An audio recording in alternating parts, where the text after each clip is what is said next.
Friday, February 28, 2014, 8:25 a.m. They say you shouldn't open umbrellas inside, something to do with bad luck. I haven't ever been superstitious in the past, and I don't plan on starting now. So I press the tab on my shiny new black umbrella. It opens with a bang, showering droplets all over my desk and window. "Shit! Are you okay in there?" asks Silvio. "Yeah, mate, all good. Just did something a bit stupid. Again." I stand there looking at the watery mess with a sense of dismay. Then Silvio materializes at my door with a box of tissues. "I had a feeling you were going to do this when you walked in." "Ha! As always, you've got my measure, Silvio. Ian was looking for you a minute ago.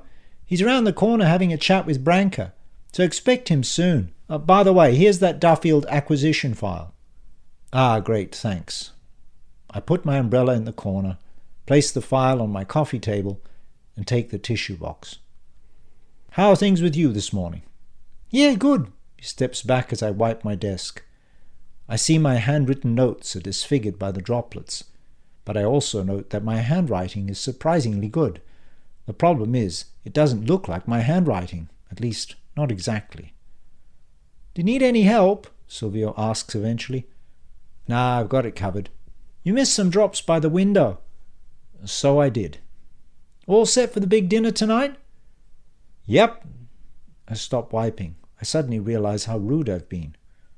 "Say, what are your plans, Silvio?" "What, for tonight?" "Yes, for this evening. Why don't you join us, mate?" "Hey, I wasn't fishing for an invite.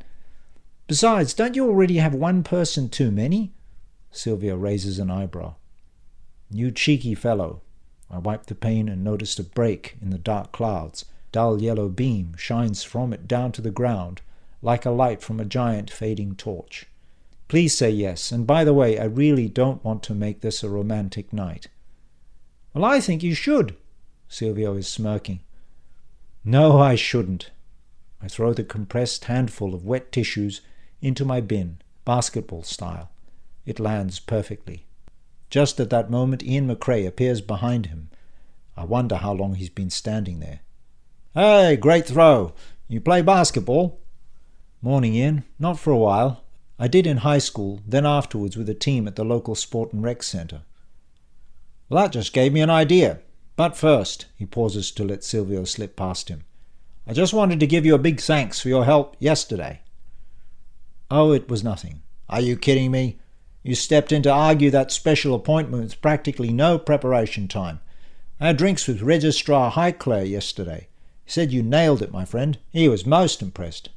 "I knew the case law. Most of the precedents I would have used in WA were Victorian anyway." "You're too modest. I seem to recall you were thinking of heading to the bar at one stage?" "Yes, I was. Then I got sidetracked. I guess that CIQ job was a lure I couldn't resist." "Shame that didn't work out, but at least it led you here, and that's so much the better for us." "You're too kind." "Not at all. Branca says you're ploughing through the work with very solid billing. Good stuff, mate. You've validated my confidence in you already. Not that I had any doubts. I'm a pretty good judge of character. And listen, any time you want to move to litigation, just let me know. Matter of fact, we are thinking of engaging an in-house counsel, and I'm thinking you might be the right man for the job." "Wow, okay. I'll think about it. I guess I've only just started cutting my teeth here." "Ah, no rush." Ian raises his hand. "Early days yet. Just giving you some feedback, looking at the possible futures. All of them look bright, mate." He's giving me that square-jawed, unblinking smile again, and I feel the room shrinking. I can see the allure he has, for Justine, and I don't blame her at all. "Which brings me to the other thought I had." "Oh?" "Basketball, 2-on-2. You, me, Justine, and we'll ask, say, young Silvio. What do you reckon?"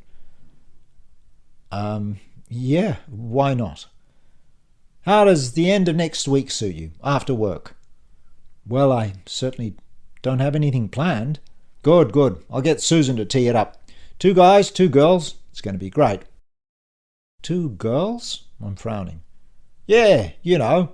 Ian gestures with his head in Silvio's direction. 8:40 a.m. Ian has left and I lean out of my office. So what do you reckon, Silvio? Can you make it tonight?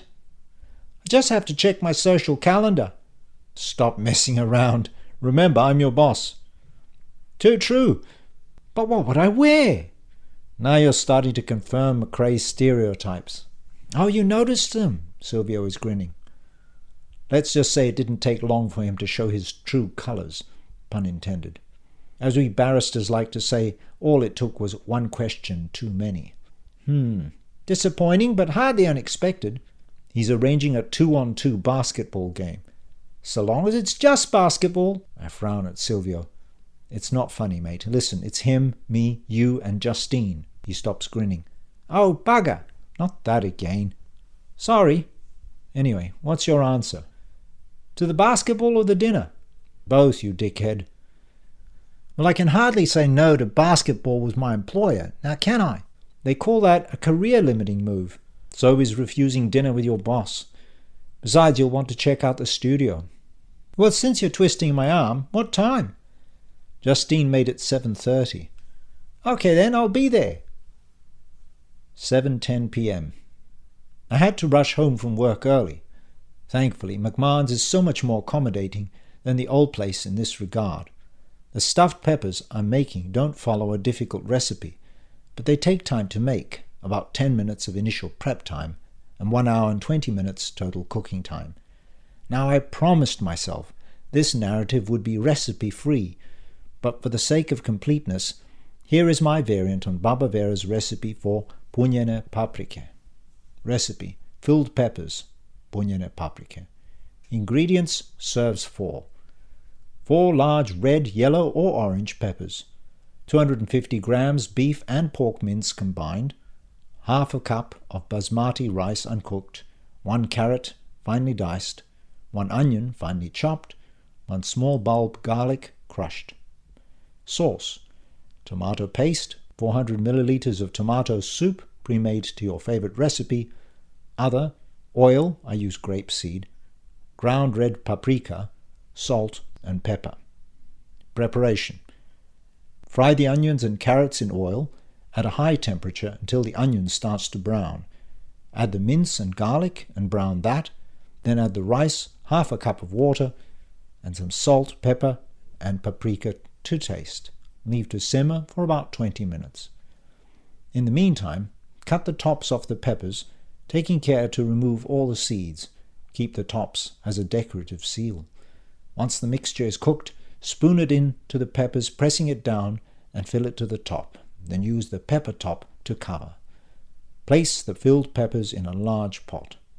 Add the tomato soup, some tomato paste, and another half cup of water. Add salt, pepper, and paprika to taste.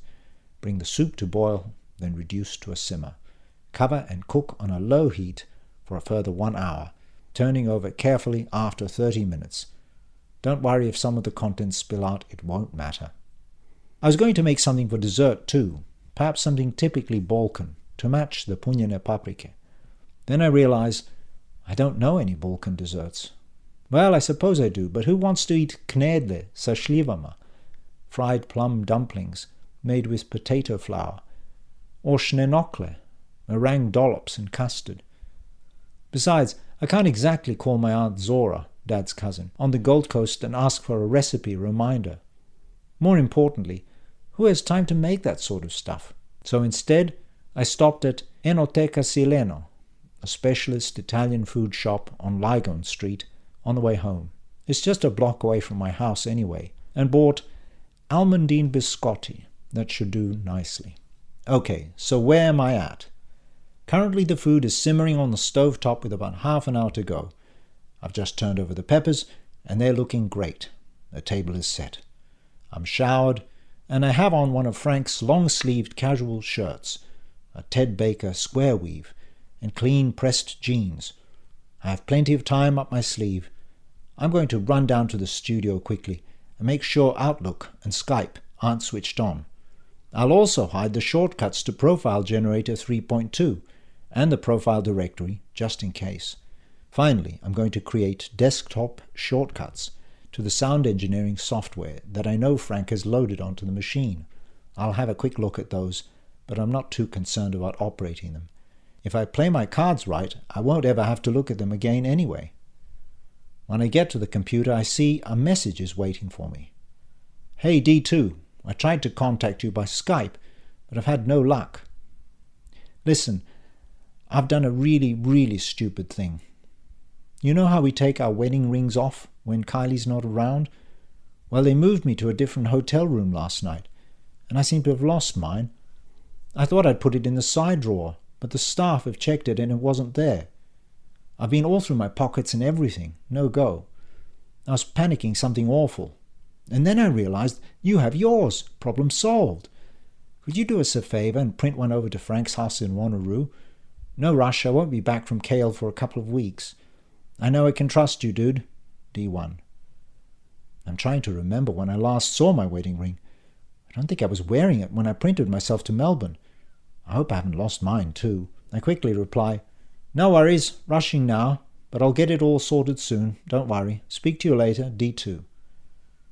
After the message is sent, I shut down Outlook and Skype, delete the shortcut to Profile Generator 3.2. I can restore it later from the recycle bin, and go hunting through the program list for sound engineering software. As expected, I find Acid Pro 7 and SoundForge Pro 11. Wow, they've come a long way since the days of Frank's Windows 98 machine. And I install shortcuts to them on the desktop. Then, after a quick look around to make sure everything is in place, I go back up the stairway to the ground floor via the trapdoor, which is hidden in the laundry, very similarly to the house in Wanneroo. At least Frank is predictable. 7:35 p.m. I hear the doorbell ring and I check the video intercom. I see 3 silhouettes clustered at the front door. The closest one, pressing the button, looks a lot like Silvio might if he were a goldfish magnified unevenly by the thick rim of a bowl. Bugsy jumps up onto the kitchen bench top and makes a silent meow. He's known all night that something was up, and no doubt suspects that his worst fears have been confirmed. He generally hates people. Well, he certainly hates most of the people who come to visit Kylie. I'd say his 3 least favourite people in the world are Yvonne, Leanne and Brad, followed by Tula, Narkis and Mum. He tolerates Dad, however. Sorry, Bugster, I say pointlessly. I give him a scratch under the chin, for which he pauses, and then watch him dart off upstairs as I go to open the door. Silvio is waiting with a wine bottle which he thrusts at me. Howdy, boss. Evening, guys. Welcome, I say, taking the bottle. Silvio dashes past me, curious to see the inside. But Justine has stepped back and is admiring the front of the building, her mouth slightly open. She's wearing a red cheongsam dress, also known as the kipao, with a matching silk scarf. Za is leaning against the brickwork and extends a hand towards me. Hey there, bro. Hello, Za. Dan, this is lovely. You weren't kidding when you said you lived in a palace. Yes, pretty darn special, eh? I have to enjoy it while it lasts. At that very moment I see Mrs. Chu pulling into her driveway and I wave. Justine is still looking up, seemingly at my bedroom balcony. I suspect you're going to hate leaving here. I suspect so, I say. Good evening, Mrs. Chu. My neighbour is closing her car door. She smiles, waves, and replies. Ah, good evening, Mr. Picklejig. You're having dinner guests, is it? That's right, Mrs. Chu. You enjoy, okay? Will do. I step aside to let Justine enter. What did your neighbour just call you? She's trying to pronounce Djurdjevic, poor lady. I should just change my name to Jones and be done with it. It sounded like she called you Picklejig. Yes, I suppose it did. I laugh. Isn't that funny? She's an accountant, seems to be a great neighbour. We've become quite chatty. Justine is still looking a little bemused as I let her loop an arm through the crook of my elbow and lead her into the house. I'm not sure why I did the last bit. I'm flying by the seat of my pants. Besides, it seemed as if we both did it instinctively. Despite the near miss with Mrs. Chu, I'm feeling giddy with bravado again. I'm on a roll. Dinner is in 10. Why don't I show you around the house first? 8:40 p.m. I think I know what it is, the source of my confidence. Nothing whatsoever rides on what I say or do. I've already written off the idea of somehow getting together with Justine. so the pressure is off. I can lean back and enjoy myself. And that's precisely what I'm doing. We're all sitting at the table listening to Silvio. I'm ever so glad I invited him now. He can talk the leg off a chair, and should have been a stand-up comic, not a law clerk. I can see the biggest problem I'm going to have is setting professional boundaries at work. Because once he gets started, he doesn't seem to have an off button. I'm pretty sure I'll stuff it up. I'm a dago. What do I know about basketball? Soccer, yes, but basketball? Silvio had brought along a bottle of Shadowfax Shiraz, vintage 2010. But we finished that off a long time ago. It was the perfect accompaniment to my peppers, which also seemed to have vanished, except for the half-pepper that remains on Tsar's plate. So I went to Uncle Frank's wine rack in the laundry and grabbed a bottle of the Bridge Shiraz, vintage 2006. And we've now almost finished that too. More wine? I asked Justine. No thanks, she mouths, her hand covering her glass. Silvio simultaneously extends his glass without pausing in his speech. I'll probably try to kick the ball and break some toes. I pour the remainder of the bottle and he takes a big sip. I pity whoever's on my side. It'll probably be you, Dan. I think we all know who Mr. McRae wants on his team. Justine looks uncomfortable. She clearly doesn't like the topic. Those peppers were delicious, Dan, she says. Is the recipe from your old country?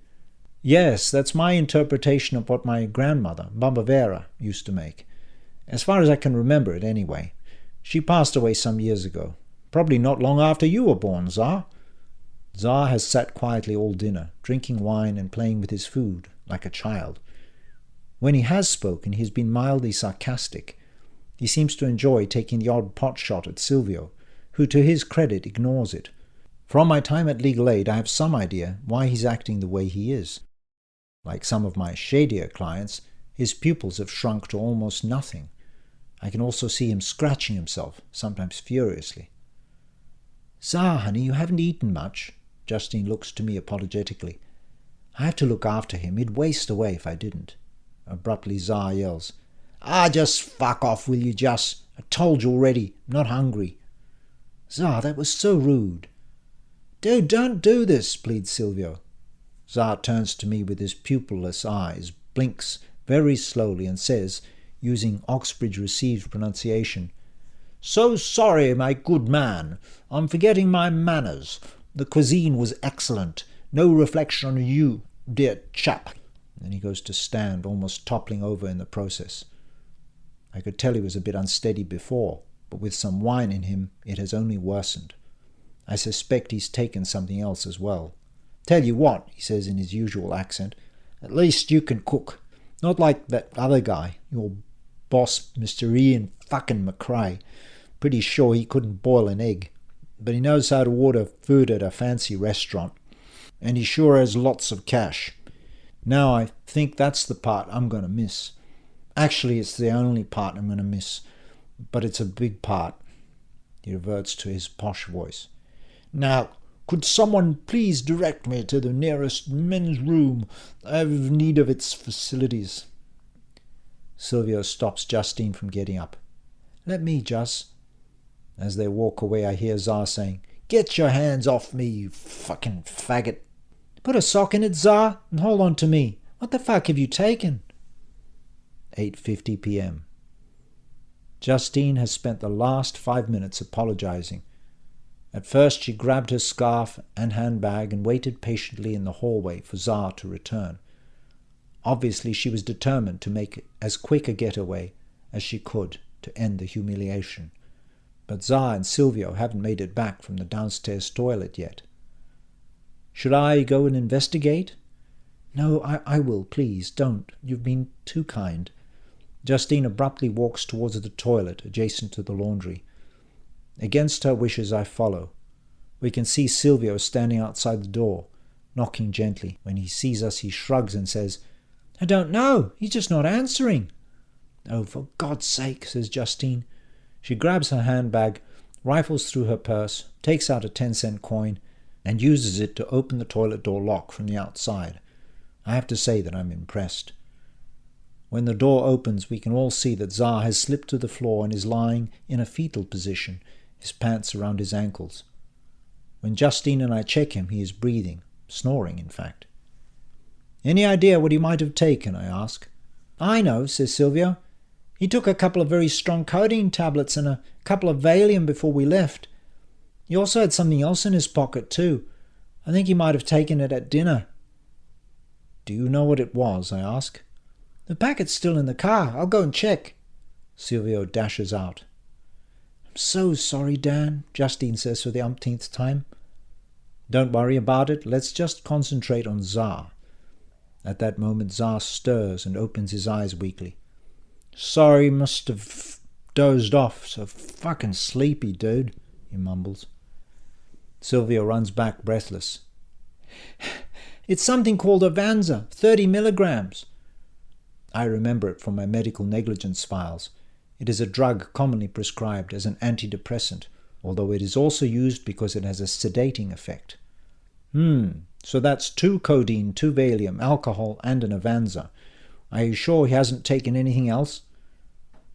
"Of course I'm fucking sure," mumbles Tsar. "Can't get the good stuff, can I? This bed is fucking uncomfortable. Is this the best you can do?" "Help me, will you, Silvio?" We lift him. I take his upper torso and Silvio takes his legs, and carry him to the downstairs bedroom where we ease him onto the bed. Justine takes off his shoes and pants. "He'll have to sleep it off. From the look of it, he should be okay. It's not a huge dose of any one thing. My concern is that the combination might have unpredictable results. You might want to take him to the hospital, out of an abundance of caution," I say. "No fucking hospital," mumbles Tsar, who turns over. Justine takes half of the cover and pulls it over him. "He doesn't want his stomach pumped. I can't say I blame him," says Justine. "It's always pretty horrible." "You'll have to be monitored carefully then. If there's any change, we'll have to call an ambulance straight away." Justine nods. "I hate to impose on you, Dan, but can we stay here tonight?" "Of course." "Thank you. Can't imagine trying to move him. I just need to... Oh, dear God, I don't know what to do." She puts her face in her hands in exasperation. "Okay, here's the plan," I say quietly, putting my hand gently on her shoulder. "Take Silvio home, go to your own place, grab some things and come back. Then you can bed down next to your brother and make sure he's okay." "But I can't leave him now." "We'll be fine. I'll watch him while you're gone. Easy peasy." "I can't ask you to do that." "You aren't asking me, I'm insisting. Go on, I'll be here, I promise." Justine reluctantly grabs her handbag, flips the scarf around her neck, and takes Silvio by the elbow. I sit down on the edge of the bed and watch them walk out. She pauses at the door and says, "We ruined your dinner." "Let's put it differently. You made it interesting. For a change, it wasn't about me. That's far from a bad thing." "Are you always so kind?" "No, I'd like to be. Mostly I'm a selfish prick." Those were probably the most honest words I'd said in a long time. "I doubt that," she says, and she is gone.